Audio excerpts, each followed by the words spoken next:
Thank you for joining the Judaism Demystified podcast. We're so excited to have you, Rabbi Halevy. Can you tell us a little bit about yourself, your background, and what it is that you do today with your community? Of course. So, Shalom Lechem. Thank you for having me here. Both of you. It's a pleasure to be here and to learn with you. And I've been a fan of this podcast for a while now, since we started speaking about it. Mamash, I've been watching your videos, and Ashlechem, Matov Chelkechem, about what you do for Klal. So you're bringing a very special brand of Torah out to the world, and it's very impressive. Yeah, thank you. HaKadosh Baruch Hu should bless you with success in that. I'm from San Diego, California. Maybe a little bit about my background before I tell you what I do. So I grew up here in San Diego. I was born to Israeli parents who are of Yemenite and Moroccan background. So the Sephardic sides come from two very different worlds, but both of them were that way. I was raised here in San Diego in a very Eurocentric, out-of-town Jewish experience. Baruch Hashem, I went to wonderful schools, but they were standard day schools here in California. I later went off to Baltimore, to Ner Israel, where I served my time. I spent the 5 years there. I cannot say that I'm a poster child for Ner Israel, so I'm not sure I give much nachat to the institution, but it's a very special place where I was able to learn a lot of Torah. I still have connections with a number of beautiful Talmidei Hakhamim from there. From there, I went to Eretz Yisrael, and I should add, I grew up here in San Diego, not just in a day school, but in a Chabad Jewish community. So the community was run by a Chabad house that my parents actually helped start back in the day. And when I went off to Israel, I was in this place of the Judaism that I was learning in yeshiva, the Judaism that I'd grown up with. I was old enough to recognize that it didn't sit well with me, and it definitely didn't feel like the Judaism that I saw my grandparents observe, or even my parents observe, though I never was really able to articulate what those things were. What are the differences? Why am I feeling certain feelings or dissonance with the messages that I've been taught? And so I had that reputation, like I was questioning too much, I was asking too much, I was being too strong-minded or independent. Those are very bad words in certain yeshivas. So don't be too independent, don't think too much. Like those are certain. And really, I decided, listen, I got to change the scenery. I need to go to Israel before I start university. My parents, of course, got to go to college and do all of that. So I went to Israel. And mamash, it's by accident. I mean, I believe it's min shemaya, but by accident, I ended up in the yeshiva of Mori Harav Yaakov Peretz. He should live and be well. And that was like a mistake of the mistakes. Like it didn't match anywhere that I had come from. It didn't match anywhere I was going.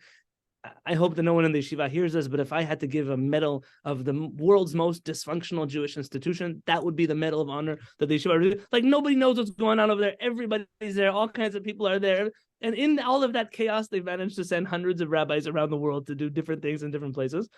And I remember meeting Harav Peretz. It was Elul 2008. 2008. I'm sitting in Yerushalayim.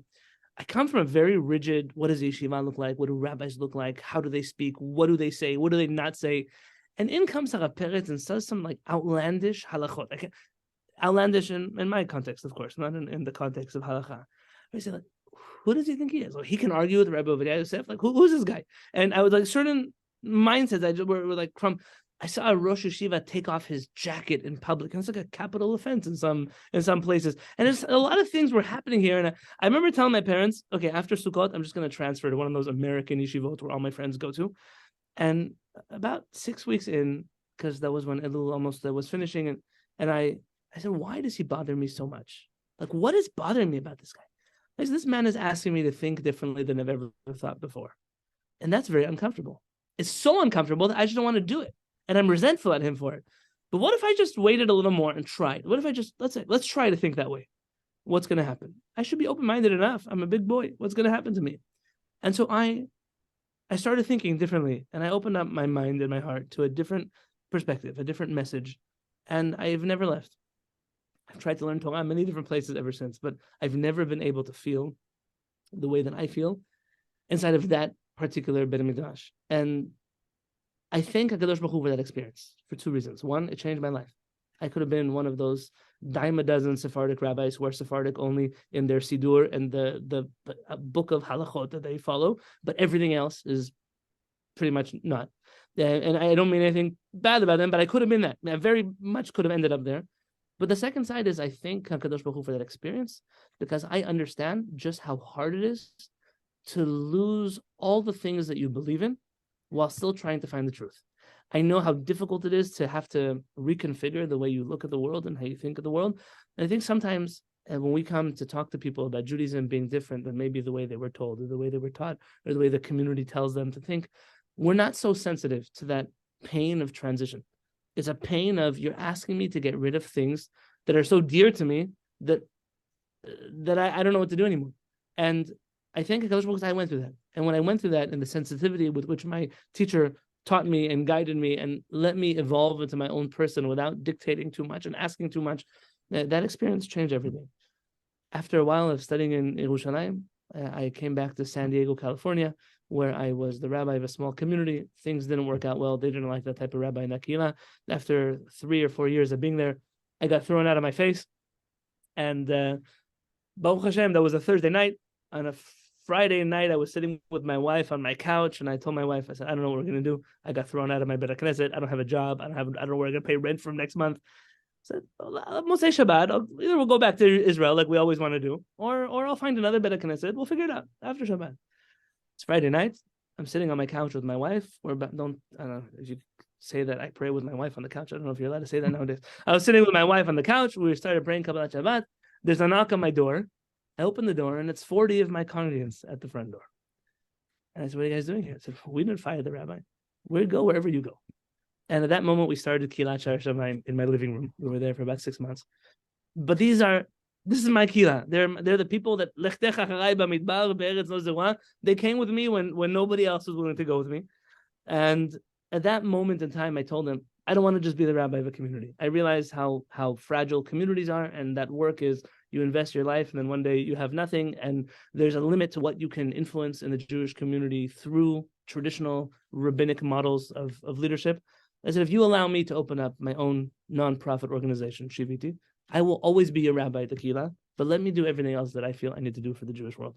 And we'll do this where I'll be a rabbi, but you let me have the freedom to explore all the other things I need to explore. And so we opened up Shiviti together. Under that, we have a bedin for conversion in Los Angeles. We have, Baruch Hashem, Batei Midrash, mostly virtual, but we travel in between them in a number of different places, Los Angeles, New York, the United Kingdom. Baruch Hashem, we're right now working on Portland, Oregon, a few other places that we get around to and we learn with on a regular basis. And aside from that, I have my very, very tiny, it's very small, this room is not a big room, a very small kehillah, which allows me a place to pray. It's a little quiet corner of the universe where I have my dearest friends and congregants, but I get to focus the rest of my time on teaching Torah and writing and sharing and just bringing Torah to the world. And so I couldn't do that without my small kehillah. People always try to say, when you move to a bigger community, I get job offers in different places. I say, the menuchat hanefesh that I experience here and the freedom to speak and not worry about a board or a sisterhood or the president of the ritual committee coming after me or whatever, the Rosh Yeshiva of town, whoever is going to be chasing me, I don't have to worry about any of that. I have my chevra, we pray together, that's all I need. And then I get to learn Torah with anyone in the world who's willing to learn Torah with me. So thank you for being willing to bring me on here. And I think that summarizes what I do. Yeah, and I got to say that your videos, your Shiviti productions on YouTube are phenomenal. Like they're not too long, not too short, very clear, and I share it with people who are religious, not religious, women, whoever, and everybody has a great reaction to them. So, kol hakavod for these videos are really amazing. It's going to lead us, this actually will help us segue into the next topic because you kind of touched on this idea. What are the differences between Sephardim and Ashkenazim regarding halacha and hashkafa, and can we ever bridge the cultural and religious divide? That's a huge question.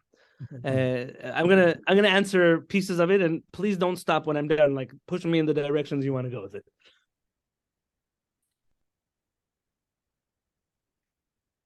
Can we bridge the religious divide? I'm going to start with the second question first, even though you're not supposed to. I'm going to start with the second question and then get back to the first one.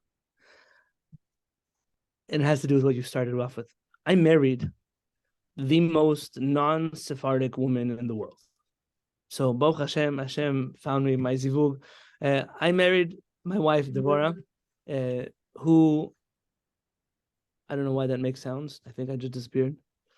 No, you're good. Sorry, Cheva. Yeah.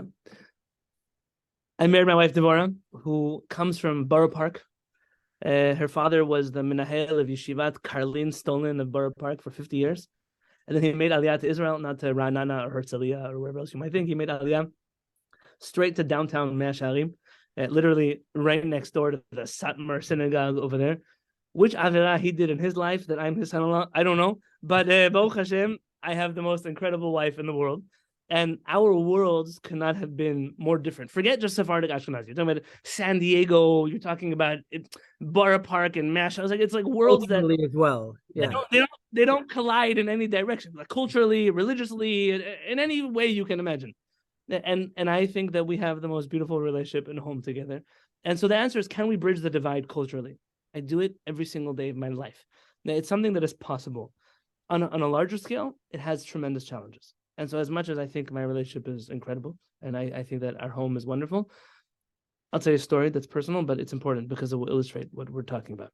When I came home, maybe 3 weeks after getting married, I was a rabbi of a kehillah. I come home, and I enter it was a little apartment. I open the front door. I see my wife crying on the table in front of her Shabbat candles, like sobbing her eyes out. Now I'm going through my young Chatan checklist. So flowers, check, food, check, and take out the trash, check, like all the things I did. What did I do? What did I say? Did I hurt her? I said Shabbat Shalom before I left. I said I love you. Like I didn't know what was going on. I come inside. I said, hey, what's going on? Is something wrong? She said, yes, everything is wrong. I said, what's wrong? And my wife has a video called "From Hasidic Woman to Rabbanit of Shiviti," in which she talks about the story. She said, listen, I love you very much, but I love my God more than I love you. And ever since I married you, I feel like I have changed religions. I feel everything that I know to be true about Hashem, about Torah, about mitzvot, about Judaism, about halacha. Listen, I believe you that's what it says in the book, and I believe you that that's what Rabbi Perplexed does, and I believe, but it's nothing like what I know, and I'm choosing my God over you. And at that moment, I realized it doesn't matter how much two people love each other. But if there is no basic level of education, because communication is great, we just communicated a problem. But if there's no basic education of what are we talking about? What is different? How does this work? Then everything is going to just fall apart. And so I told my wife, here's what I want you to do. I don't want you to do anything different than the way you did it in your parents' house. You keep your siddur, keep your accent, light Shabbat candles, whatever you do, do it. And I promise you that from now on, you and I are going to learn every single thing that we do in our house. We're going to learn it together. We're going to open up Gemarot. We're going to open up Bet Yosef. We're going to open Rambam. We're going to open Rishonim, Acharonim. We're going to open all the books we need to open. And every decision, you're going to reach it on your own. And if I'm wrong, then I'll admit that. And if not, at least we will learn together. And I don't think we've stopped. It's been 10 years. We haven't stopped learning together. But my wife today always says that she is Sephardic by choice, not by marriage. She didn't marry Sephardic. She chose this path intentionally. Precisely because of what it is that we learn. And so can we bridge the divide? Absolutely. But in order to bridge divides, we have to be willing to learn together and admit when we're not correct. And so that goes to the first question. So what is the divide? I have a dear friend of mine who is he's quite an elderly gentleman. He could be getting close to 80. He's an Ashkenazi rabbi who became Sephardic at a young age. He studied by Chacham Yosef. He learned by Harav Kapach. But he is ethnically as Ashkenazi as you possibly could get. I remember I was once with him and somebody was arguing with him and said, but I'm Ashkenazi. He says, that's also a curable illness. You're able to cure this. I said, Rabbi, that's quite a controversial thing to say. And he said, let me explain to you. In my years of understanding, I don't find a common Sephardic or Ashkenazi umbrella I could just stick everything on. The major difference that I see between Sephardic Hakhamim and Ashkenazi Hakhamim, you don't have to agree, is that both of them admit that we can make mistakes. One of them always tries to correct the mistakes, and the other one is always trying to cover up and explain why the mistake is the holiest thing that ever happened. He said, that is something that we can't tolerate. He said, you'll see, well, there's a custom that developed in the Jewish people. I'll give you an example. In Baghdad, I don't know, the ladies were swallowing the foreskins after the Brit Milah. And the Ben Ish Chai, who's no slacker when it comes to mysticism or really intense gulot, he said, you guys are crazy, out of your mind, this is a prohibition, and he fights a war against them. He doesn't say minhag avotenu biyadenu. He doesn't say Torah, these are our forefathers. He doesn't say hoyrim moirim, it's our teacher. He just says, you guys are wrong, you got to stop doing it. I can point to you dozens of halachic works that come from Eastern Europe where they clearly identify a halachic problem and then spend pages and pages and pages trying to justify why the problem is incredible. And I think that's really, it might not be the classic answer that you get, but it's an answer for me of Chachamim are broken up into two camps. It's not Sephardic or Ashkenazi, it's Anshe Emet and people that are not Anshe Emet. People that are truthful will learn Torah together and will reach conclusions based on where the truth takes them. I once got a phone call from a Hasidic rabbi who's a subscriber to the Shiviti YouTube channel on his illegal smartphone. He's a dayan on a bed. I can't tell you where. Yeah. He says, Rabbi Halevy, I love your videos. I said, amazing. And he tells me who he is, his background. He says, but I cannot ever say these halachot in public. So why not? He told me it's because I'm a dayan of this Hasidut and I have to toe the party line. That's what he said. Huh. I said, well, then, I just respectfully, I'm going to push back on you. Then you're not really a dayan, You're just a clerk of an organization or an ideology. A dayan is the man who has the ability to ladun. You take opinions and you look at sources and you reach conclusions. And if the truth takes you somewhere, you're not allowed to suppress your truth. In the same way a prophet is not allowed to suppress his prophecy, the same way that a chacham is not allowed to hold back the truth that they've reached. Doesn't matter which team you're on. Doesn't matter which side you're on. This goes so far. I mean, I'm sure you know already, you've heard a little bit about me. I'm a big fan of the Shulchan Aruch. Even so, Rabbi David Shalush has a beautiful letter in which he says that if a Sephardic Chacham reaches a conclusion that is different than that of the Shulchan Aruch, he's not allowed to follow the Shulchan Aruch if that's where the truth took him. It's a very radical thing in his circles to say, but it's something that I think when you divide the world, Anshe Emet and people that are not able to see the Emet, or there are other values that are more important. Tradition is more important than Emet, or the way we do things, or the way my grandmother did things is more important than Emet. I think in order to bridge divides between Sephardim and Ashkenazim, we have to be willing to have conversations and educate ourselves. And what I see very often is that everybody is so defensive and everybody is so wired in a heated way that sometimes I wonder, is there anybody that we can have a conversation with? And if we could, are any of us willing to change our mind if we're not correct? And so is it possible? Absolutely. Is it probable? It depends on the caliber of Chachamim that we create. And I think that there definitely is hope. I mean, that's the hope that we're all at. We're hoping to one day reach a place where there will be no Sephardim and no Ashkenazim. As the prophet says, there'll be no more kingdom of Yehuda and Israel. We'll become one kingdom once again. But that's going to take a lot of work. And I know that on my end, we're willing to put in that work. Can it be had done? I'm sure. When? I don't know. I think that part of the problem is from an early age, kids are taught to essentially, not ask too many questions, or they, exaggerate certain chachamim or something. The type of education that's being received for a lot of children doesn't open them up to, thinking for themselves or even thinking differently in any capacity. Halachically, hashkafically, it from the beginning, it seems like their doors are being taught to be closed. So it's a problem from young age. I agree absolutely. By the way, I'm going to make your problem worse.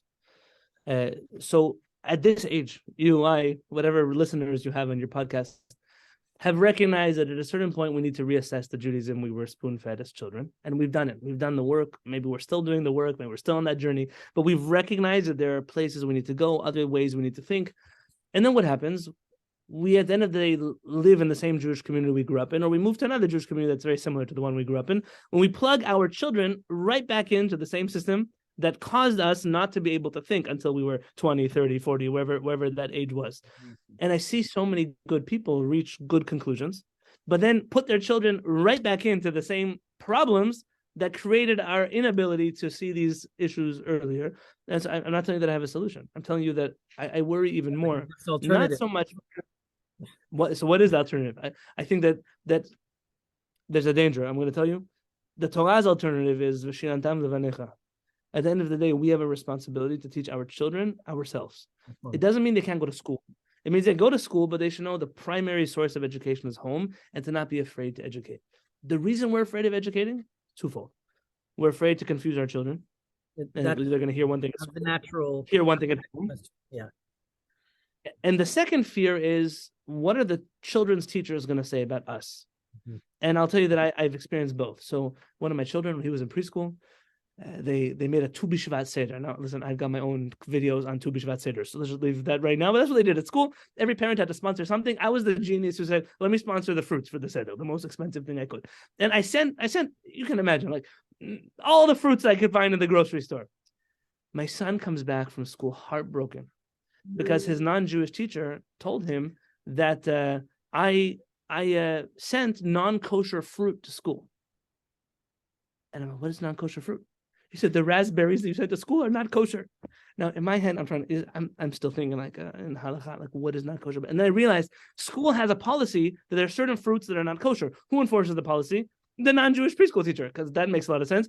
And my son thought, the teacher said that my dad, who's a rabbi, doesn't know better than to send me with non-kosher fruit to school.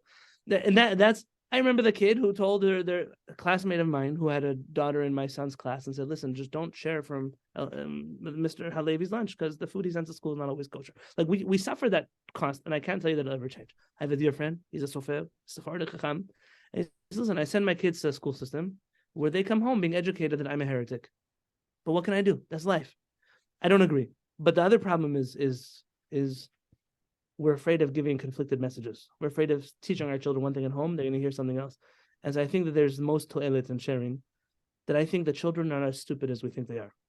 And children have the ability to carry much more complex ideas than we think.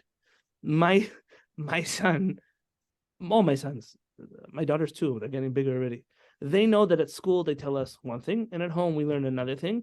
You've asked El-Hanan, my son El-Hanan, what's your name? He says, depends who's asking. You, El-Hanan. Babi and Zaidi, El-Khunun. Yeah, it doesn't like, he doesn't care that he has two names. Yeah, those are like, oh, my Mora, she likes midrashim. I'm gonna tell her a midrash. I'm never gonna tell you that midrash at home. Okay, like those are certain things that are. It's incredible because a child who's 6 or 7 or 8 can really carry that duality, and it's not heavy if you don't make it heavy. It's not that your teacher is evil and your teachers are bad and that they're destroying your mind. They learn differently than we will learn. And in our home, we do things a little bit different. I found tremendous success with that. And so I think to answer the solution, to just not be afraid to educate our children. It's not a scary thing. It's not a scary thing. Before you get to the next question, I'm brand new to a MacBook. Is there any way to silence notifications on this thing? Not exactly sure. Okay, I didn't even realize it myself. We I literally didn't we barely hear it, so yeah, that's fine. Okay, great, wonderful. Okay. No, as long as I don't want it to be on your recording. I really appreciate that answer with the conflicting messages because I was always wondering about that, and you knocked out with that. Thank you. You have a video series called "Crimes of Kiruv," where you delineate certain concerns and flaws in the Kiruv Baal Teshuva movement. Can you express your basic views on this and your unique approach to being Makariv Jews? Yes. Let me start with a story. I got a phone call maybe 2 months ago from a guy who was from a very famous Kiruv institution in Jerusalem. They create rabbis to send all over the world. He says, this Rabbi Halevy is speaking. He said, I have to tell you that one of your videos came to our WhatsApp chat. And you are now enemy number one of all these rabbis who are, their whole life is Kiruv. And you have made them into miserable people. They hate you. They think you're a list. Is it? But I just wanted to call because I figured you said something in your Bet Midrash, probably to people that know you or understand you. And I heard it, but I don't know you. So I would love for some background as to why you say the things you say. And I really would appreciate it. I told him that I appreciate that from all the people in that WhatsApp group, he was the only one who reached out to actually hear the truth. And I said, that already tells me a lot about who you are. And so I shared with him a teaching from a very famous Nazi. It's important. You have to learn from everywhere. The Rambam says, take the truth from everywhere. Joseph Goebbels, he said that whoever wins the language wins the war. That when you use certain words, you no longer have to fight about content if you can just win the war by using slogans and catchphrases. You see this in America. I don't mean to drag you into, I don't speak politics ever, but it's an issue that comes up in the realm of halacha. Are you pro-life or pro-choice? Why do you use these words? Because what do you mean? You're against life? Which kind of human being is against life? Or you're against choice? What kind of human being is against choice? We've dumbed the argument down to really cheap slogans. And if you possibly contradict something that I believe, then you must be a fascist or a heretic, whatever you are, a murderer. Let's put in the words. instead of having a real conversation, what do I mean when I say what I'm saying? What is my stance really? I think the Jewish community has certain words that they've built a lot of holiness and love for. And one of them is Kiruv. Kiruv is like the baby of 80s, 90s, 2000s Judaism. Like these are the people that go and save the Jewish people that are assimilating and intermarrying. And these are the heroes of humanity. They're the ones who, you name the organization. They're on the front line bringing Jewish children back. And it's all love for these people. And all the methods are kosher and everything is fine and everything is great as long as at the end of the day, you get him to put on a kippah, you get her to wear a skirt, you get them married to the wrong person too soon. Whatever it's going to be, we're going to make it. This is Kiruv. And if you dare question our baby, the baby of Kiruv, then who are you? Who let you question our holy crusaders? And I think that this is part of a problem, which is we've decided that a certain word is holy. We decided that a certain group of individuals are untouchable. And then anything I'll say is automatically going to be a hate or some type of evil thing against such people. So I'll make it very clear. I believe very much that Jewish people should know their Judaism. And I spend my whole life, from the morning until the night, 7 days a week. I work on Shabbat also, educating as many people as possible, not just Jews, but as many people as possible about HaKadosh Baruch Hu, about Torah, about mitzvot, about everything that I possibly can. Nonetheless, I still believe that the brand of Judaism that we've dubbed Kiruv is very dangerous and it's very problematic. Why? Because I usually deal with generation number 2 and generation number 3 or generation 1, but 20 or 30 years later. And so let me explain. We love to talk, in Israel, we always talk about the number of Jews that make Aliyah. We don't talk about the Jews that are leaving. Not only do you talk about not the Israelis who are leaving, but what about the Jews who made Aliyah who left? How many of us listening to this podcast have friends who made Aliyah and then left? Most of them. So we talk about all these number of North American Jews that are coming, but we never talk about the problems that make them leave. You see, I want people to make Aliyah to Israel, but I want them to do so as realists, not as idealists. I want you to know what you're really getting yourself into. It's not going to be roses, but it may be the best thing you'll ever do, just not for the reasons you think. And if you're prepared for reality, then you'll probably stay. Our rate of retention will be much better. What I see in the realm of Kiruv is all this hype about bringing Jews to be more Jewish. Usually, a lot of very external things very quickly. I told you about accepting truth from wherever it comes. I was once at the Kotel. And when you live in the old city of Jerusalem, you kind of know who to stay away from and who not to stay, like who you avoid when you walk to the Kotel. I was coming to the Kotel to pray Avit. And some guy, he was the guy that like I'm avoiding. And he showed up out of nowhere from behind me and grabbed me. Old man, like not normal guy. And he says, Tishma, listen. Hakova lo kovea. The hat doesn't establish anything. Hameil lo mo'il. The coat doesn't help either. Ha'aniva lo mosifa anava. The tie doesn't add any humility. It's a bit anava, but it's okay. We'll let him slide with it. Yeah. Hazakan someach levad. People's beards grow on their own. V'kipa ola 5 shekel. And kippas cost 5 shekels. Today they're like 17 shekels. But okay, 5 shekels is good. What was his message? All of this external stuff that people do doesn't count for anything. What does it help to put a kippah on a pig? Like, what's the point? And I see a lot of step one. Let's get people to look Jewish. It's like a caricature of Judaism, just right off the bat. Like, let's dress you up. Let's put a beard. Let's put a coat. Whatever makes people look Jewish nowadays. In some communities, it's let's walk around with a smelly towel from the mikveh. Like, everyone's got their own thing of what makes me look Jewish and what doesn't. Fine, but it's not even that, because I would argue that a lot of people in the realm of Kiruv are not looking to dress people up in costumes. There's two sides of this. There's the marketing of Judaism in a very gimmicky used car salesman way. In Judaism, all the marriages are all the best. Everybody's married. So what happens to all the people that get divorced? I don't know, what about that? So they were bad Jews. Sometimes relationships don't work out. Or your children, they're going to grow up and they're going to respect, they're going to stand up for you. How do you explain the 3,000 kids of Bnei Brak who are living in the streets because they moved out of their parents' house? Like, there's certain parts we're selling HaKadosh Baruch Hu and Torah in the most ridiculous and deceitful way. And only when people really get in do they recognize how much they've been duped. And even in the following way, you bring me, you're mekariv me. It's a word now. So you're mekariv me, you bring me in, I drank the Kool-Aid, I quit my job, I did all of that. But now you won't marry me. You won't let my kids go to your school. You won't let me read from the Torah. Whatever, fill in the blank.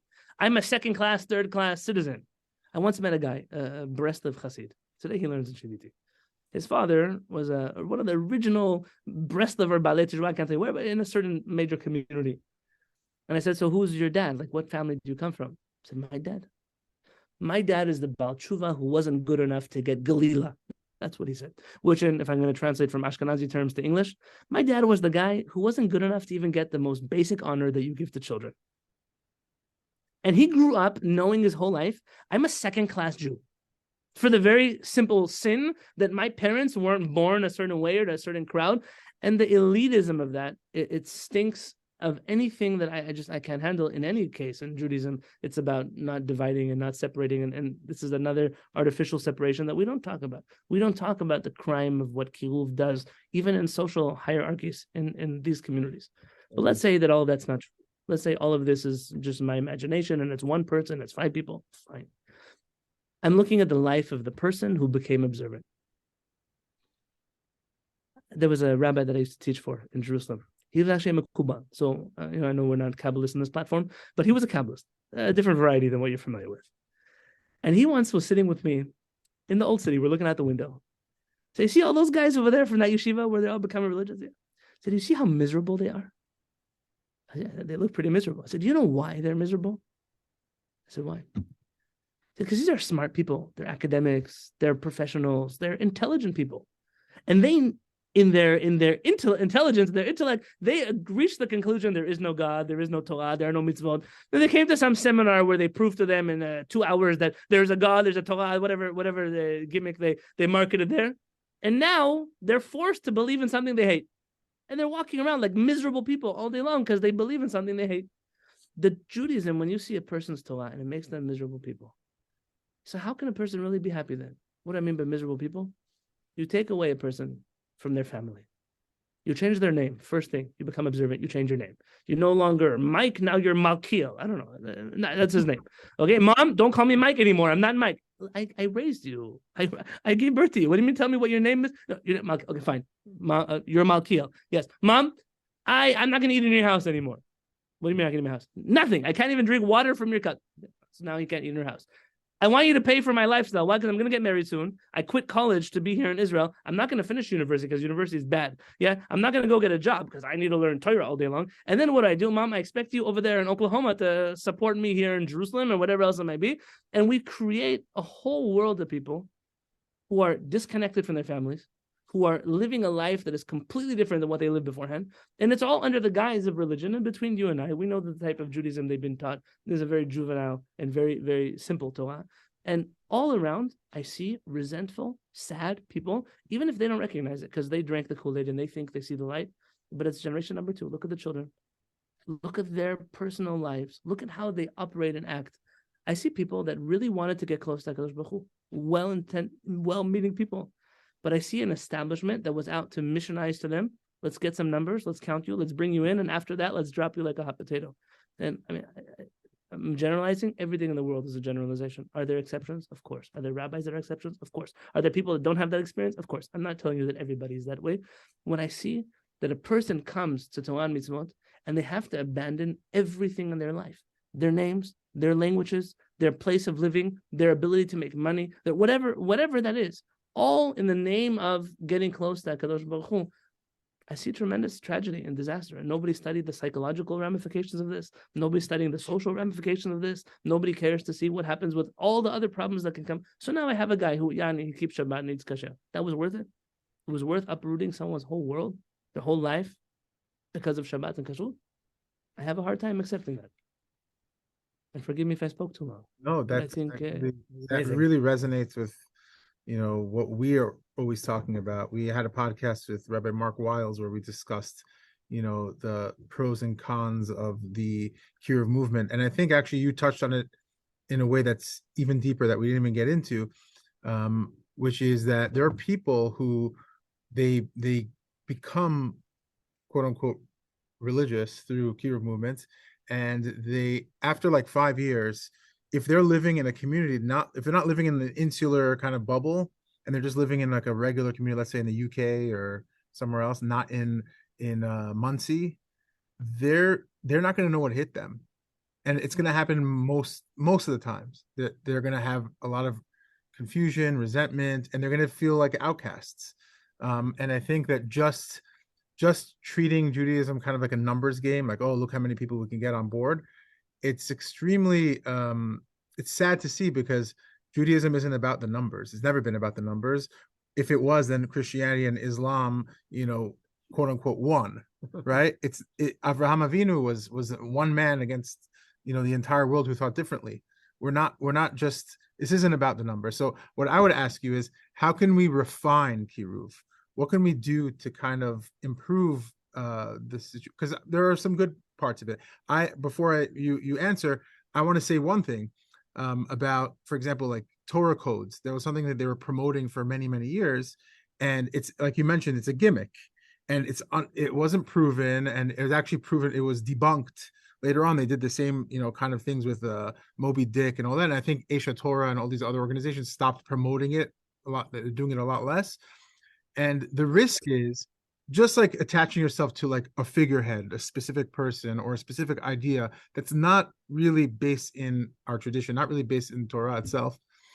If you attach yourself to that idea and then it gets debunked, you lose everything. You're throwing all your eggs in one basket. Exactly.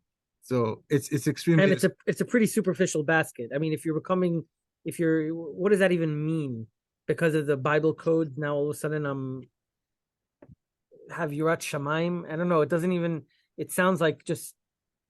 It's a shtick. Yeah. So yeah. How would. So before I just you brought up something. We once had a rabbi came through San Diego, and he was all about this after-death experience that he had, and he came back, and there's certain people, people from my Kehillat didn't go, but there were some people who went anyways, and they came back, Rabbi, he had this experience, fine, what do you do with this information? I said, listen, I can't tell you, I wasn't there with him, I don't know what he saw. I mean, it's everybody, they say he was a drug addict till he had this experience, so it could be that he just was tripping on something, and that was part of his experience. I can't tell you, right? But what I can tell you is what's going to happen if this guy, if he's the reason you now decided to keep Shabbat. Yeah, he's the reason. And then he gets debunked somewhere down the road. Or you meet a Muslim guy who had the same experience, but he tells you to read the Koran. Or you find out this guy's a crack addict and he was just making money off of people speaking in synagogues. All of your Judaism is going to go out the window because you base your Judaism on nothing. This is what the Rambam tells us when he says in the Mishneh Torah that somebody that believes based on miracles, yesh belibo dofi, there's always something in his heart that's going to be wrong. Because it's that quick to disappear, and that's why our Hakhamim never resorted to such. I told someone recently. I had a Christian lady come speak with me. I said, "Lady, even if Jesus walked on water, it doesn't change anything. I mean, the fact that he did it, great. You want to prove that? I don't know. He walked on. It doesn't matter. My faith is never going to be built on some experience that one guy had, or some miracle that I saw, or some endless bottle of arak being poured. Whatever you saw, you can't start your Judaism like that. I would say." And forgive me if I take this a little more extreme than what most people would agree with. So I have a bidin for Giur. And I know that conversion is not a hot topic in some places. That's okay. We, Baruch Hashem, we merit to welcome a number of people every year to the Jewish people. It's like artisan batches, so there's no big factory happening here. It's small groups of people that are very genuine, special people that I have the zechut to be in their life. The first meeting that I have with any Ger Tzedek, future Ger Tzedek, is, I hate the word conversion. I hate this feeling that I'm going to make you into somebody else than you were before. I know I'm going to become Jewish, but a Jewish is, it's not, I'm not changing who you are, and I'll explain. If you became Jewish and all of a sudden you're a worse human being, then I accomplished nothing with helping you become Jewish. I'm not talking now about Kiruv. I'm talking about literally taking someone from Catholicism to Torah mitzvot. I want you to learn how to go home and have dinner with your mom in her pots and pans with the food from her refrigerator, so she feels like you're still her daughter, but you also go to the Beit Knesset on Shabbat. This doesn't contradict each other. I need you to know how to visit your family for Thanksgiving and still be a normal human being with them. If you have children from a previous relationship that are not coming on for the ride, you're still their father, you're still their mother. Part of you becoming Jewish is upgrading your system. You're not becoming a worse person. It can't be that now you're going to become Jewish, you're going to throw your whole life in the past, in the trash, and all the people and the values and the relationships and everything that you've built. So the only way we can go forward is if we have a plan. Torah, mitzvot, in the context of the life that you already live. And I know that's not the way that most people talk about this, but I think it's the only healthy option going forward. It's the only way. So now, how do we refine it? That was your question. How do we refine it? I think that the people who are involved in this type of teaching are very well-meaning. They really want to help. 9 times out of 10. The person that I've met who self-proclaims, "Oh, what do you do for a living? I'm a Kiruv professional." Okay, I never knew that could be a profession, but it's a profession now. I'm a Kiruv professional. Great. I once asked the guy, I met him outside of the Beit Knesset after Arvit. I said, "Hi, how are you? What's your name?" So I said, what do you do for a living? And he says, "I'm a poisek." I said, I didn't know that was like a thing. Like I tell people, like, I'm a posek. Like, I didn't know that was a thing. But okay. So the guy, I'm a Kiruv professional. Fine, I'm a Kiruv professional. Most of these people really see something beautiful about Judaism. They worried about the state of Jewish affairs, and they really want to do something about it. I don't think that the problem is wrong, and I don't think the desire is misplaced. It's like what Rabbi Yonatan Halevy says in the Kuzari. Your thoughts, what you want is good, but your actions are the wrong actions. You're taking the wrong steps to do this, right? This is very important just because you feel one way doesn't mean that what you're doing in execution is the proper thing. I think that our Chachamim always had a very consistent method of, it sounds boring, and I'm taking a few tangents, forgive me. When I asked Mori Harav Yaakov Peretz why Sephardic yeshivot are out of style, and why even the Sephardic yeshivot we have are pretty much Lithuanian yeshivot with a lot of chayts and ayins, like what's going on? So he said it's very simple. The Sephardic method is really boring. I know you might not agree, so let me explain. The Sephardic method is really, really standardized. It's very, the texts mean what they say. We know how to read things. There's no room for all your vartlach and your little cute divrei Torah and your nice little. The Torah is really methodical. It requires discipline. You have to study it for a long time. You can't just do this. It requires work and dedication, and it pays off. But it takes effort and energy and diligence, something which our generation almost has none of. And so instead, we've created like junk food Torah. So like where it's like pop Torah. We've created very simplistic Jewish ideas. Half of them you can find in the self-help section in Barnes and Noble. You just have to put Jewish words in it, and now you become a Kiruv professional. The desire is good. What, am I telling you the truth? No, I'm saying, yeah. You agree? Okay, oh my God, so true. So Yeah. If everything I heard, you see, I hear a lot. The Kabbalah says, I'm like, that Kabbalah doesn't say that was Dale Carnegie, but it's okay, it's close enough. Like, really, okay. So what I see in the Sephardic method is boring in that I'm not going to try to excite you or enchant you or reel you in with some. I'm going to teach. What do Sephardic rabbis do? The Sephardic rabbis from the generation of yesterday that I knew and that I'm familiar with. They didn't. You said me on my YouTube channel. I have to give like provocative class titles for people to click on the link and listen to it. Right? That's what I have to do. But yesterday's Chacham was like, okay, now we finish Shacharit, we're studying Tanakh. Okay, now we're done in Mikra. Okay, let's go learn Mishnah. You come back in the afternoon, we're gonna recite Rambam. You're gonna come later, we're gonna do some Shulchan Aruch. Maybe if you come at night, in the middle of the night, they'll be reading Zohar. Whatever it's gonna be, but it's gonna be a constant study. Every time you come to pray, every time you come to eat, every time you come, you're constantly learning and you're learning and you're learning. And over time, like Rabbi Akiva saw, that water drips into the rock and you get absorbed with classic Jewish texts, authentic Jewish learning. A genuine Talmid Chacham who didn't study for 10 months or 11 months in some Kiruv ordained program and run out to the world and teach them everything I learned in the last 11 months, but genuine Torah from a genuine Chacham over a serious amount of time. And what you see that happens in people is real quality change that lasts forever.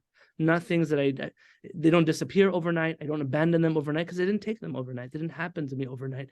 And I think that there is no alternative. You get the fundamental. What? Fundamental Torah. That's what he's doing. Like, you know what?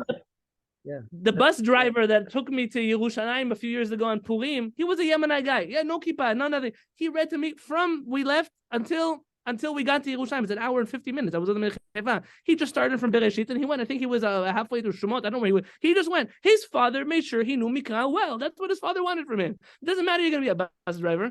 It doesn't matter if you're going to wear a kippah. I want you to know your Torah, and you can't take it away from him. And he's going to raise his kids to be proud Jewish people.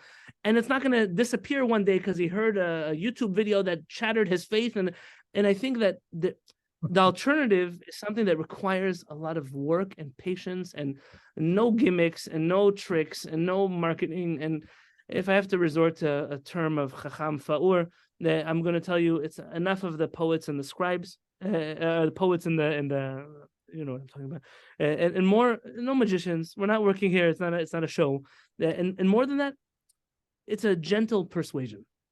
It's a persuasion of time and effort and energy and learning and just letting things happen organically. I think that's the only thing. This is the story of Eliyahu and Navi, basically in a nutshell, right? It's using all these theatrics and all these things are not going to have a long-term effect on people. You have to. It worked for what it needed to happen, but it didn't last. Right. It didn't last, exactly. And I think that, so a couple of things, if I may. Please. I think that you're touching upon the fact that a lot of the Kiruv world today, we lose our humanity in our inspiration, and like and you kind of jump into this world. It's like a magical world in a way almost, and then you lose your fundamental humanity. You go home and everything doesn't, you can't even appreciate your home anymore, because the home seems like somewhere where it's disconnected from your high. You know what I mean? If everything becomes, you don't know what to make of everyday life in a way.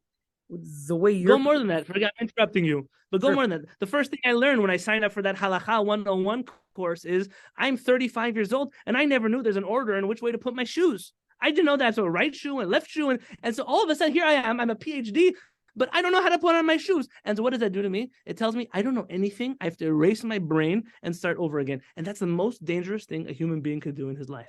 Yes, you forgive me for interrupting. But yeah. It's this guy. So I think so. So I could relate a little bit, because I remember when I was younger, I wouldn't call myself a Baal Teshuva per se, because I did have a background. My family was always Shomer Shabbat, Shomer Kashrut, but it wasn't necessarily the atmosphere. We weren't like learning Torah in the home type of thing. It was more traditional based. And I remember that when I got into Torah and stuff, there was so much inspiration pumped into me that I almost didn't know how to act when I'd get home. It was almost like when the high would go down, I didn't want. It's like a drug. You understand what I mean? You just want to get back to that high. So so I put myself in the room. I'll learn whatever I'll have to learn, in order to get back to that high point or whatever. And it's like you lose touch. You lose touch with your family, your friends. You kind of you're lost. You know what I mean? And it's funny because when you say this, the one thing that I was never doing, which I should have been doing, is I never did the fundamental stuff. I jumped straight to all the stuff that sound amazing and sound lofty, but was I able to really, really, really study Tanakh properly? No. You know what I mean? I couldn't. You know what I mean? Was I able to pick up a Mishnah and a Gemara to learn it by myself at that time? No. You know what I mean? Yet I was flying in these, imaginary highs. You know what I mean? And so I really related with what you were saying. I understand what you're saying. And I also understand, and I now, as I'm kind of reversing course and I'm trying to learn the fundamentals and I'm trying to slow burn it the way you were saying, I actually see more change than I've ever had before. True internal change, not, fake change, real internal change, no fluff, and my humanity is more developed, not less developed. So thank you for that. No, of course. And I think that, I have a friend who's a Chabad rabbi. I tell him, listen, to you, what is the most important book ever written? And what's that answer? Tanya. Okay, that's okay. So he's allowed to feel that way. That's fine.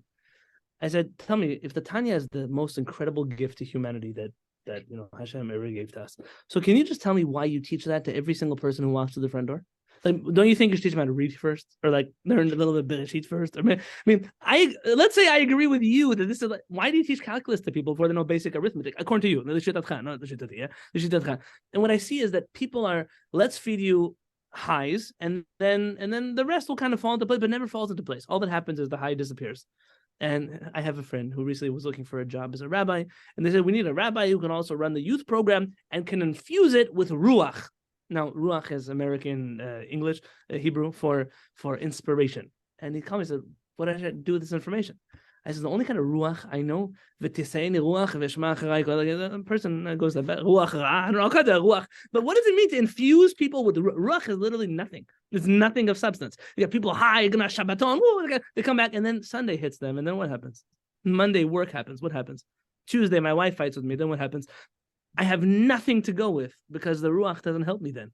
I think we're so busy. Everything is inspirational. Everything is transformational. Everything is but nothing is real. Nothing. Well, that's another thing about nothing is real.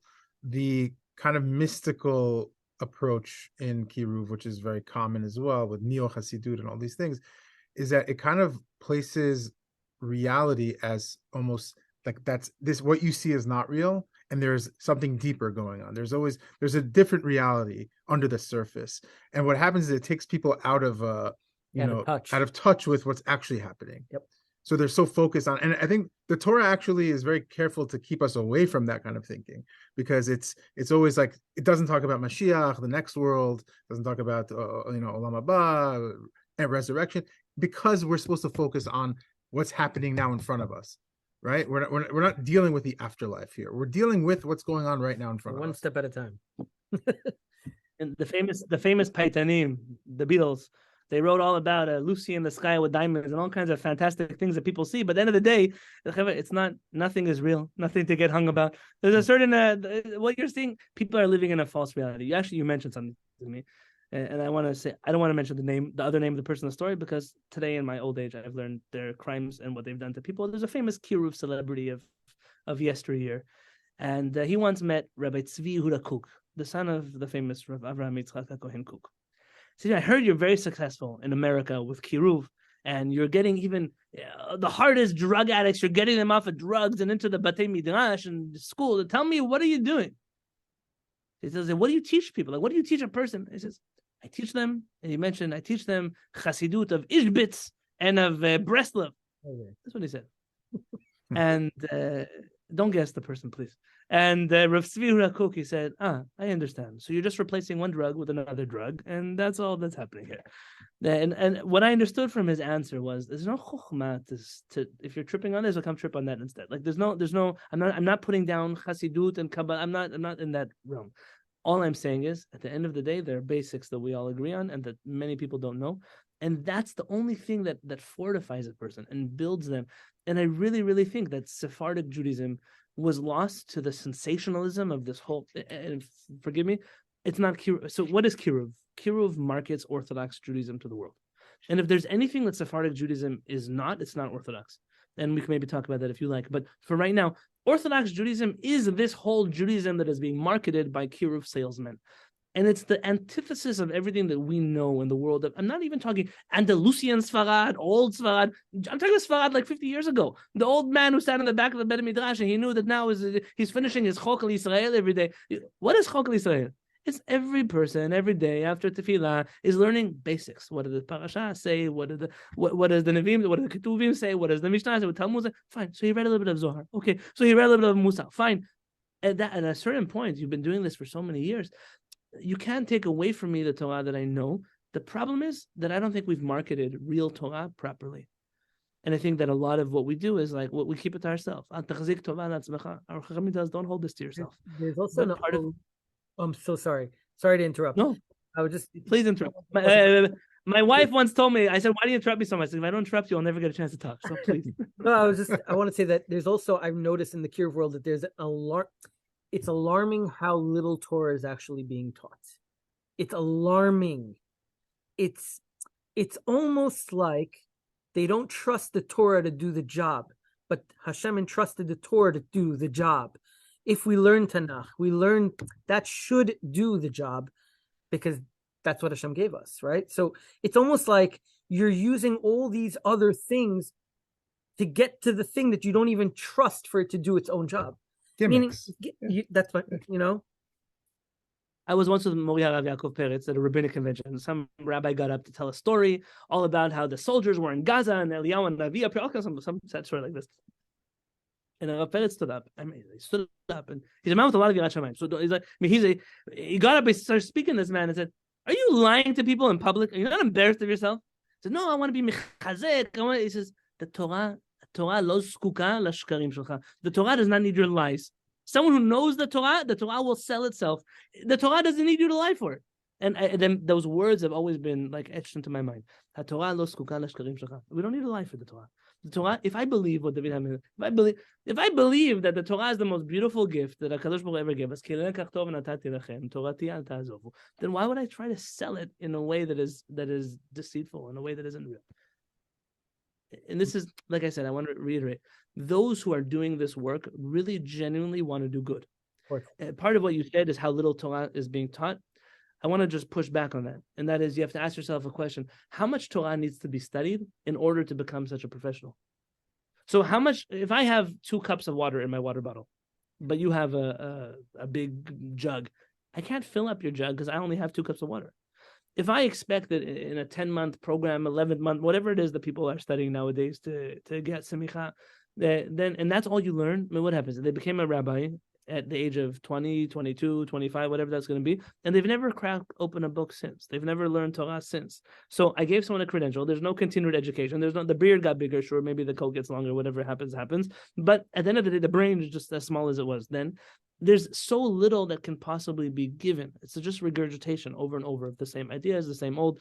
In a certain circle that I used to be in, they called it canned Torah. They got a lot of canned Torah, like, I'm canned. Every once in a while, you open up a new can of corn and you like pour it out to everybody. But there's nothing refreshing. There's nothing, because really, how much sensationalism can you sell? And I think that we find it's bankrupt. At the end of the day, that Judaism is declared bankruptcy, and there's like it's like a fight. Like let's keep pumping out more and more, but at the end, there's nothing to pump out. I'll ask you an honest question. Orthodox Judaism of the last 60 years, how many books have come out from that realm that if you didn't have them on your bookshelf, nothing would change in your life? And how many monumental works, forget Israel, talking about American Orthodoxy, how many works have been written since the death of the last few great American rabbis by this Orthodox Jewish community that have changed the course of Judaism? That have offered anything novel to the Jewish world that we never heard, anything that have nothing. There's nothing to offer. We're hashing. I mean, you want to argue? Rav Moshe Feinstein. You're going to put whatever books of the. Once that generation died, what's left here? What is this Judaism? So the Judaism, it's pumping out just stuff, but nothing real. Regurgitations. It's regurgitation. That's really what it is. In the word of Chachamim, Kelev hachozer lekeo. It's like a dog who keeps coming back to his own vomit. What can you do?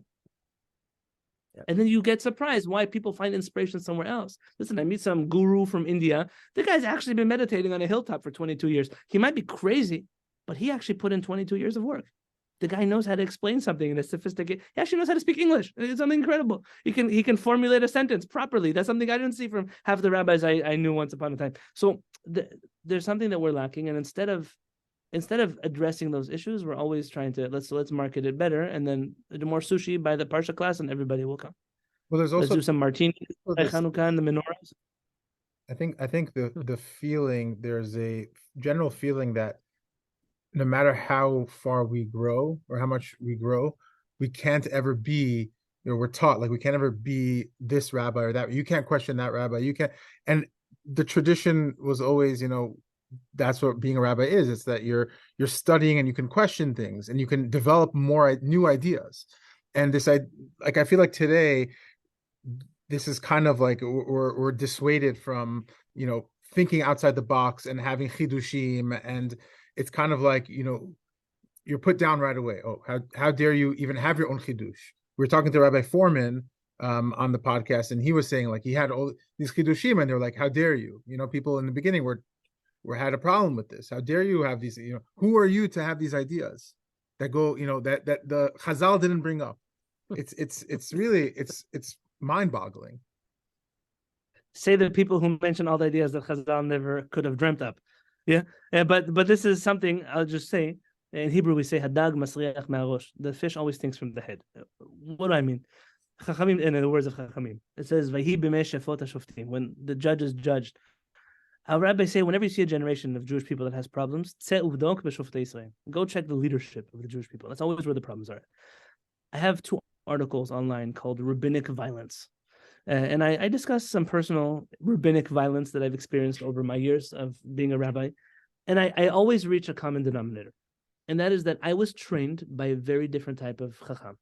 One that pushed me very hard to think independently. One that never allowed me to come ask a question without first, what do you think? What is your research? What conclusion did you reach before I give you an answer? And then always encourage me, even though he gave an answer, never just to listen to his answer, but to, if it resonates with me, kol hakavod, and if not. That I met other rabbis that were taught already from their rabbinic training. You'll never be a posek. You'll never be able to make this. There's always going to be a 1-800 number at the bottom of your smicha certificate to go call somebody when you don't know the answer. Call a real rabbi. Yeah, we'll send you out to Tennessee. We'll send you out to wherever, California, wherever we're going to send you. And at the end of the day, you should just know your place. And there's a lot of this know your place in the current Orthodox community. And it starts with the rabbis. We're talking about a vertical Judaism. It's vertical already from there, where the rabbi in the synagogue knows, listen, I'm just a rabbi of a synagogue, so I don't convert people. There's certain things I don't do because that's the rabbi of the Beit Din. The Beit Din rabbi, he does this, and the one in Israel, he does that, and there are chief rabbis. All of a sudden, there's a whole hierarchy of rabbis. And if the rabbi is emasculated, then you can imagine how upset he feels when you're not acting like an emasculated person. When all of a sudden, I don't mean emasculated like manly or not. I mean in the sense of, if you've taken away the rabbi's ability to question, to think freely, to come up with their own chidushim and conclusions and novel interpretations of Torah, then what do you expect when he meets a congregant who wants to think differently? Well, who do you think you are? I can't do it. What is he saying? He's not saying you can't do it. He's saying, I can't do it. So how dare you do it? And we're living in a world in which the rabbis, they're violent only because they were told they can't. We just baked matzot in my community. Last Sunday we baked matzot. Baruch Hashem, we bake soft matzot here in San Diego. The first year that I baked matzot, I heard some of the rabbis who anyways don't like me, so I didn't lose any friends. I heard those rabbis say, now we really got to get him. He's doing dangerous things. Who does he think he is? He knows how to bake a matzah. I'm thinking to myself, who does he think? How hard is it to bake a cracker? Forgot my soft. Okay, but like, how hard is it? This is literally, we baked it by mistake when we were leaving Egypt. It didn't, this whole story. The story says, there's nothing so complicated. My grandmother used to bake matzot every morning for like, they didn't eat matzot from yesterday. She baked fresh matzot every morning. What kind of my grandmother didn't have a whole crew of sanitation workers and aprons and special lights and a flower room and a water room. My grandma just baked matzot. Like, she baked lafas the whole year. She did it on Pesach, just in a quicker amount of time with a little more precautions. But we've reached a world where that rabbi sees us doing something so fanatic, like baking our own matzot, and he loses his top, because I was told that I have to buy the one with the special hechsher from the grocery store. And you think you can do it on your own? Well, if I can't do it, for sure you can do it. And a lot of this suppression of people and their ideas and new ideas comes because the leadership is already taught not to ask questions and not to. So if the leader can't ask questions, how are the people going to be able to do it? Yeah, and unfortunately, some of them operate like a mafia, so you have to really be careful. No, there is a cancel culture within rabbinic circles. You can't. I'm sure you know very well. People trying to take away your livelihood or whatever it is because you're not walking the company line. So I think that what I wanted to lead into is related to this, which is, how do we approach the dogmatic religious fanaticism in the modern age, like the suppression of science and technology, and especially the argument from authority, right? Like the Gedolim culture, that whole idea. And now that we were kind of talking about it before, the fire and brimstone kind of bully tactics of the Kiruv Sephardic rabbis that tend to have an influence, instill fear, and use these kind of pseudo scientific arguments and mystical kind of ideas that are kind of shaky already to begin with, but everyone just takes them at their word. So I think that this is the question, and forgive me for, I'm going to push a little. The question innately, in my opinion, it shouldn't be a question. The reason is very simple. I think that we have to get out of the business of combating or counteracting anything in the world. I really think that most of the time when we engage with people that are not willing to listen, we just end up getting angry and we get frustrated and we're like screaming ourselves till we're red in the face and there's nobody home on the other side to even begin to comprehend the things that you want. Arav Peretz once told me, like, you see the cow eating the wrong food, you start hitting it with the stick. It doesn't help to hit the cow with the stick. It doesn't know what you want from it. Like, unfortunately, some of the people that you're talking about, they lack the capacity to process that information which you're trying to share with them. I think the first step is always, let's find the people. There are so many Jews in the world, Baruch Hashem, and so many non-Jews in the world that are interested in Torah. There's enough people in the world that actually want to listen and actually want to hear, that we genuinely need to focus on them first. I know I'm not circumventing your question. I'm going to address it. But we spend so much of our energy talking about them and them and them, and then try to get to them and how could we change it. And stop trying to fix a system that's broken and deal with people that lack the ability to change, and identify, like you have in this podcast. I'm sure that by now you've identified there's a certain type of listener, there's a certain type of personality that they're the target audience of this podcast. At the end of the day, maybe in the beginning you were worried about saying something that would be controversial in that circle or that circle. Then you realize they don't subscribe to the Judaism Demystified podcast. They're not listening anyways. And even if they listen, they anyways think you're heretic. So it doesn't matter what you're going to say, right? There's nothing you're going to do right for them. So you have to focus, who is my target audience? When I focus on my target audience, then all my energy goes into conducive work. Everything that I teach is now received. Every idea that I share is at least considered, even if not accepted, but it's considered by people who have the ability to engage and to debate and to converse about these things. And so step number one, it does all of us a lot of good if we focus on the people that are actually receptive to the type of Torah that we're teaching. And you might underestimate this. When I wrote my book, Yishalom, so my wife, at that time, I was very involved in the local Jewish community, and the mafia that you mentioned was pretty much day-to-day existence of my life. I was dealing with mafiosos from here and mafiosos from there, and every kind of mafia you can imagine. And my wife said, you're spending so much energy trying to convince people. Look, the Rambam says this, the Gemara says that. You're arguing people, they don't care about the truth. I said, why don't you stop talking to them? Just cut them out entirely and deal only with the people that actually want to listen. And literally overnight. So I published a book in a few months. I was able then to start a channel with thousands of videos. Baruch Hashem, we have a Shiviti Bet Midrash online with about 4,000 people in it. I mean, it's not 13 million Jews, but I've identified the people in the world that are receptive to this message, and to focus your energy only on them.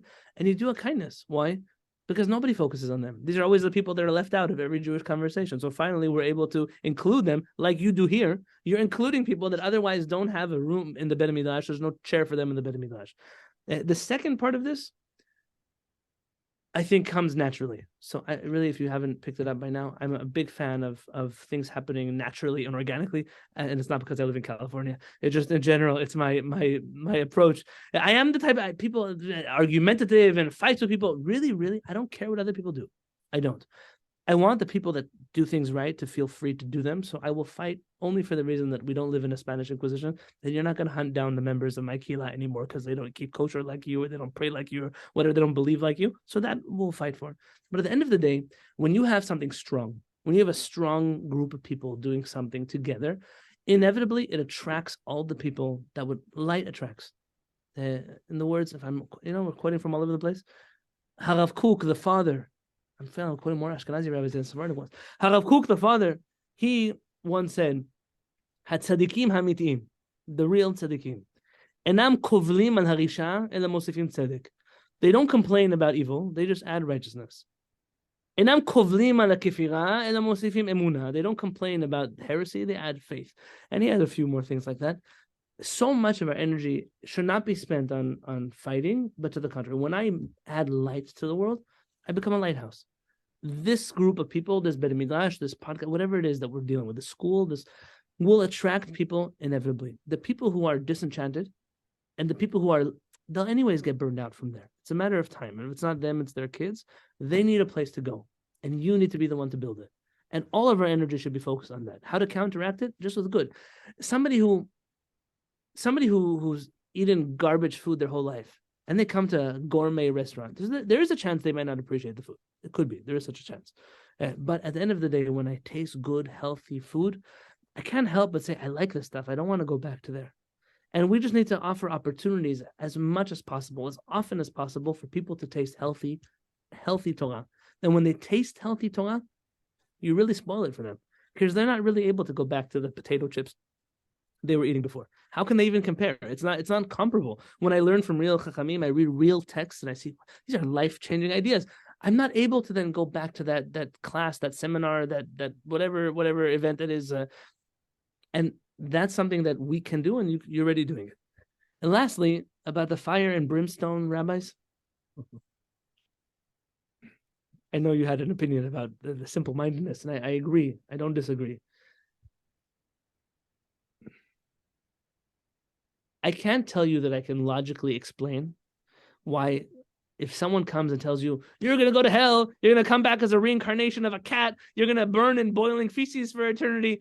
And then people, what is their reaction? They give them money and then, I don't know, decide to keep kosher. Like, for me, in my head, it just doesn't compute. Like, I don't know exactly why. Like, you just told me I'm going to hell and I'm coming back as a cat. So why should I give you? But that's how it works. My feeling is there's something a lot deeper, psychologically wrong in this situation than just that. My father, he should live and be well, has a theory that people who have unhealthy relationships with their parents likely develop unhealthy relationships with their father in heaven. But I don't want to pin everybody on unhealthy relationships. I will say that people who have an unhealthy relationship with HaKadosh Baruch Hu and with Torah, it's like someone who's in an abusive relationship. They just even if they get out of the relationship, they always go back to the arms of somebody else who's abusive. If I'm used to a God that hates me and a Torah that hurts me, and then I'm going to keep going to the guys who hurt me and abuse me. And especially when they offer me that, hey, if you subscribe to my channel, you're going to go to heaven, or you vote for me, you're going to go to heaven. So of course I'm going to hang out with you, because you're offering me golden tickets to heaven. So I think what can we react to that? Because I'm not sure that we're even dealing with the same solar system. I would like to tell you that we are, but I don't think that we are. Right. And maybe the only hope is education. Education. The more they learn, or the more they're exposed to ideas that will broaden them, the less attracted they'll be to such an approach. That's my only hope. And so I try not to combat or debate, or at the end of the day, nobody's got time for that. Just create content that is good, create Torah that is good, and people will come. Sooner or later. We're both doing that, we're not debating and all that. It's really, there's no point. Like you said, but the thing is, it's just disheartening when you see like how many views some of these people get. You're like, wow, I can't believe, how many people are listening to this, Jewish or not Jewish. But it does give me hope that there are people who reach out and say, like, ever since we listened to this podcast or that, it kind of opened our eyes, and we, that does happen. So that's nice to see. And I want to end on one thing, because I know we're pressed for time, but this is something that for me, I'm hours behind you, so for me it's still early in the night. You guys are the ones who have to go to sleep. Yeah. And we have another podcast in the morning, so we have to go to sleep. So we wanted to end off by asking a question that a few of our friends wanted to know, because when I send your video around, people are always like, some of the comments that come back are like, why is he dressed like a like a Rav Ovadia Yosef or something, or like what, or like what why is he wearing a Hasidic garb, so I want to understand kind of the this tradition that you have and where it comes from. I believe you have spoken about it once on one of your videos, but I don't recall the reason, so maybe you can help us out there. Could be, and hopefully whatever I'll tell you now will match whatever I said somewhere else, because I don't remember outside of my Kehillat discussing. This is just it's a special question, so hopefully the answer will be there's everything is intentional, so nothing here happens by accident. Nothing is a tradition either. But I want to answer as honestly as I possibly can. At the end of the day, when we look at one of my first books that my father gave me when I went to yeshiva, he inscribed in it, because he knew that I was a person like to fight and argue, and he knew he was sending me to the lion's den of places that people were not going to agree with the Torah that we believed in. And he said, learn to pick your battles wisely. And every general in every war knows that you can't win all the battles. The point is not to win every battle. You don't get points for winning battles. The only thing that matters is if you're going to win the war. Winning the war is the only part that matters. You have to strategically lose battles in order to win the war. I am aware that there are many people who are going to disagree with me on this. This is my personal opinion. It's mine. I'm not saying that I'm right either. This is simply my theory for today. Yes. Listen, when I'm in my house on Pesach, I wear a robe and a turban and a talit on my head. I should tell a true story at the time where the police showed up, because like, what's going on in this house? But at the end of the day, if I were going to come to yeshiva, to a community with you want me to dress like Rav Ovadia Yosef? Even he wore a suit. And I will come with sandals and a jalabia and a tarbush like my grandfather, yeah? And I'll wear a talit and a tefillin like my grandparents did. And I come in the bed of Knesset. What's going to happen? I'll be a spectacle. it'll be a mockery of whatever will happen there. And 9 times out of 10, looks at first sight matter. People have already, some of the programming, they've been programmed. What is a rabbi? What is not a rabbi? What is a person we listen to? What is a person we don't listen to? And I think that sometimes, and I have no desire to be some purist Sephardic of yesterday. All I care about is the Torah of our Hakhamim will make it to my children's generation. That's the only reason I'm here. It's the only thing I want is to see a better future, not for Sephardim, for all Jews tomorrow, to know that there's an option aside from the Judaism they've been fed until today. If part of that means to dress in a way that is authoritative or respectable in the eyes of a large portion of the Jewish community, then I will. In terms of particular clothing, so listen, I have this is the Sephardic pride in me. If I'm anyways going to dress like some Polish guy from yesterday, it better be like the head of all the Polish guys. So it's going to be like the chief rabbi. I'm not going to be the schlepper rabbi. It's not going to happen, right? So if that's what he's going to do, I'm going to do it too. Because if he can do it, I can do it also, right? It sounds funny, but at the end of the day, when you come into a room, there's some places that I go, I know very clearly not to dress in a certain way because you come off dressed too religious. These things matter. They sound silly, but they matter. Just like everybody knows, you create content, your background of your show matters, and the image that you put as a thumbnail matters. And my purpose is to create as few obstacles for a person who's listening to be able to accept the content that's coming right now. And if the Ashkenormative, Eurocentric world that I'm in right now expects that certain people look a certain way, I don't mind. And if that would change, then I wouldn't mind. And you know, when I'm in Israel, certain clothing has negative connotations. So I'm careful. I don't want to look like the parasite who doesn't serve in the army, who doesn't pay taxes. There's a flip side to this whole conversation. What I have found, though, is that those outside of the very religious community are a lot more open-minded in who they'll accept messages from than those inside of the community. I would rather be able to speak in every place in the world and not put someone off by a presentation. And therefore, that's half of the reason of why things are done. As to the Hasidic clothing that I wear, because I'm sure people ask, I'd like to say that this is my personal protest against the Hasidic colonization of Judaism. So the gold robe that I wear on holidays, I've never worn it outside of my community, so I'm kind of surprised how people know that I wear it. But that gold robe is not a Hasidic clothing. That gold robe is old Sephardic clothing. That is an Iraqi robe. All of the Sephardic Hakhamim, the Ben Ish Chai included, you'll see him wearing the striped robe that's gold. There's a brown coat that goes over it so the Goyim don't get jealous of you when you walk in the streets. You're wearing fancy clothing. The white clothes are for holidays. The black clothes are for weekdays. They were Mekubalim. They were careful about certain colors. And what happened was that when the Hasidim came to Israel, they were getting killed by the Arabs because they were looked at as the new crusaders. Like they're not Jews. They wear funny clothing. They speak German, and they're here to kill us with their Christianity. So Hasidim were getting massacred. So what happened? The Hasidim made a note. Let's switch over to Sephardic clothing.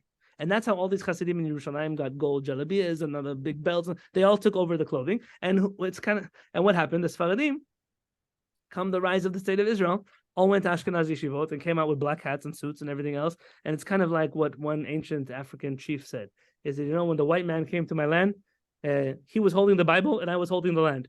He told me to close my eyes and pray. And when I opened up my eyes, he was holding my land and I was holding the Bible. The same thing happened to the Sephardim. And I view this all as a game. My grandfather, if he would ask, like, I want you to wear my clothing the way it would be a joke for him. I think Sephardic Jews in general didn't care so much about the dress as long as it was dressed at the respectable people in the place where they lived. If you were in the UK, you'll see the Chachamim wore top hats and they had canes. And if you were in Baghdad, so they look like that. And in Morocco, they look like that. Whatever the respectable people of that place were. And so I hope that I answered it somewhat. But for me, it's not as important as it is for other people. But my whole goal is to win the war and not to win the battle. So I don't want to die on the hilltop of authentic Sephardic Hebrew clothing. I'd rather die on the hilltop of, wow, I've created a generation of people who are learning Torah from our Chachamim. And then, you know what? They won't care about clothing anyways. That's my whole hope. Love that. Really nice. Good message. I cannot tell you how much I enjoyed this. This was I met in my top 5. Everything. So this was amazing. I really appreciate the time. I appreciate overall not just what you do, but this conversation was very pleasant. I wish we could go for hours. I'm personally inviting you to come join me in San Diego for a Shabbat, for a Chag, for a weekday, for whatever you can. And God willing, when I'm in your neck of the woods, we'll see each other too. Like I started, I'm going to end. What you're doing is creating a place for people to learn Torah. And just for the record, if you want to talk about clothing and presentations, I never did a podcast before. So what you're able to do in a podcast and what you're able to do not as formal rabbis of communities, you're able to reach places that I can only dream of reaching. And what you're doing is something that you're bringing Torah and light of a Kadosh Baruch Hu to places that I don't think other people get to, and not with gimmicks, and not with tricks, and not with any of the cheap acts that we spoke about earlier, but by bringing authentic content from authentic people to the world. And I just appreciate that you were willing to bring me on here. Thank you so much. Thank you so much. Shavua Tov. Shavua Tov. Shavua Tov. Thank you.